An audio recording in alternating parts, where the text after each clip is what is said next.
Hello, we're starting a new book today. Let's get started. Here's chapter 1. Raising kids in the South used to be more about respecting your parents and keeping your mouth shut. Today, the roles are reversed. It's more about respecting the kids. Disagreeing with a parent was never permitted in my house. No matter how bad it got, there was an understanding to stay mute, and if I didn't, there were consequences.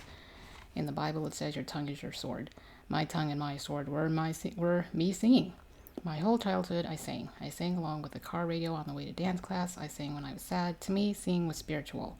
I was born and went to school in Macomb, Mississippi, and lived in Kentwood, Louisiana, 25 miles away. Everyone knew everyone in Kentwood. Doors were left unlocked. Social lives revolved around church and backyard parties.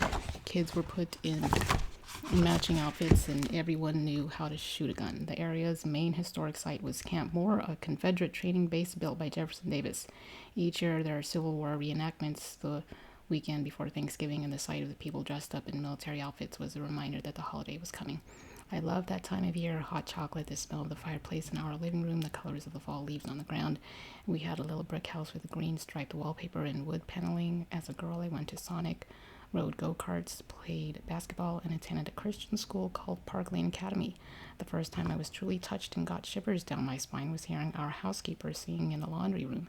I always did the family laundry and ironing, but when times were better financially, my mom would hire someone to help. The housekeeper sang gospel music, and it was literally an awakening to a whole new world. I'll never forget it. Ever since then, my longing and passion to sing have grown. Singing is magic. When I sing, I own who I am. I can communicate purely. When you sing, you stop using the language of, hi, how are you? You're able to say things that are much more profound. Singing takes me to a mystical place where language doesn't matter anymore, where anything rather, is possible. All I wanted was to be taken away from the everyday world and into that realm where I could express myself without thinking. When I was alone with my thoughts, my mind filled with worries and fears, music stopped the noise, made me feel confident, and took me to a pure place of expressing myself exactly as I wanted to be seen and heard. Singing took me into the presence of the divine. As long as I was singing, I was half outside the world. I'd be playing in the backyard like any kid would, but my thoughts and feelings and hopes were somewhere else. I worked hard to make things look the way I wanted them to. I took myself very seriously when I shot silly music videos to Mariah Carey songs in my girlfriend's backyard. By age 8, I thought I was a director. Nobody in my town seemed to be doing stuff like that, but I knew what I wanted to see in the world and I tried to make it so. Artists make things and play characters because they want to escape into a faraway world, and escape was exactly what I needed. I wanted to live inside my dreams, my wonderful fictitious world, and never think about reality if I could help it. Seeing bridged reality and fantasy, the world I was living in, and the world that I desperately wanted to inhabit. Tragedy runs in my family. My middle name comes from my father's mother, Emma Jean Spears, who went by Jean. I've seen pictures of her, and I understand why everyone says we look alike. Same blonde hair, same smile. She looked younger than she was. Her husband, my grandfather June Spears Sr., was abusive. Jean suffered the loss of a baby when he was only 3 days old. June sent Jean to Southeast Louisiana Hospital, by all accounts horrible asylum in Mandeville, where she was put on lithium. Mandeville. In 1966, when she was 31, my grandmother Jean shot herself with a shotgun on her infant son's grave just over 8 years after his death. I can't imagine the grief that she must have felt. The way people talk about men, like June in the South, is to say nothing was good enough for him, that he was a perfectionist, and that he was a very involved father. I would probably put it more harshly than that. A sports fanatic, June made my father exercise long past exhaustion each day. When my father finished basketball practice, no matter how tired and hungry he was, he still had to shoot 100 more baskets before he'd come inside. June was an officer for the Baton Rouge Police Department and eventually had 10 children with 3 wives. And as far as I can tell, no one has one good word to say about the first 50 years of his life. Even in my family, it was said that the Spears men tended to be bad news, especially in terms of how they treated women. Jean wasn't the only wife. June went to the mental hospital in Mandeville. He sent his second wife there, too.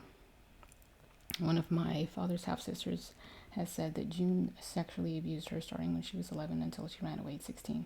My father was 13 when Jean died on that grave. I know that trauma is part of what my father was and how he let's start again. I know that trauma is part of why my father was how he was with my siblings and me, why for him nothing was ever good enough. My father pushed my brother to excel in sports. He drank until he couldn't think anymore. He disappeared for days at a time. When my father drank, he was extremely mean, but June softened as he got older. I didn't experience the vicious man who had abused my father and his siblings, but rather a grandfather who seemed patient and sweet. My father's world and my mother's world were completely opposite from each other. According to my mother, my mom's mom, my grandmother Lily Portel was from an elegant, sophisticated family in London. She had an exotic air about her that everyone commented on. Her mother was British and her father was from the Mediterranean island of Malta. Her uncle was a bookbinder, rather. The whole family played instruments and loved to sing. During World War II, Lily met an American soldier, my grandfather Barney Bridges, at a dance for the soldiers. He was a driver for the generals and he loved driving fast. She was disappointed, though, when he brought her with him to America. She'd imagined a life like what she had in London. As she rode to his dairy farm from New Orleans, she looked out the window of Barney's car and was troubled by how empty his world seemed. Where are all the lights? She kept asking her new husband.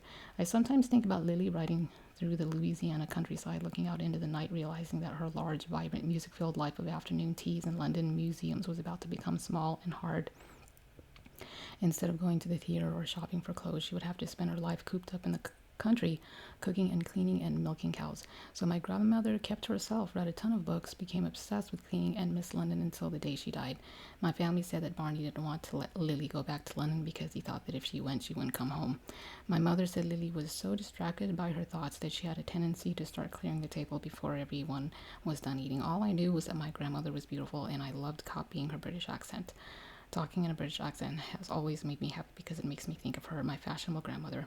I wanted to have manners and a lilting voice just like hers. Because Lily had money, my mother Lynn, her brother Sonny, and her sister Sonda grew up with what she might consider money, especially for rural Louisiana.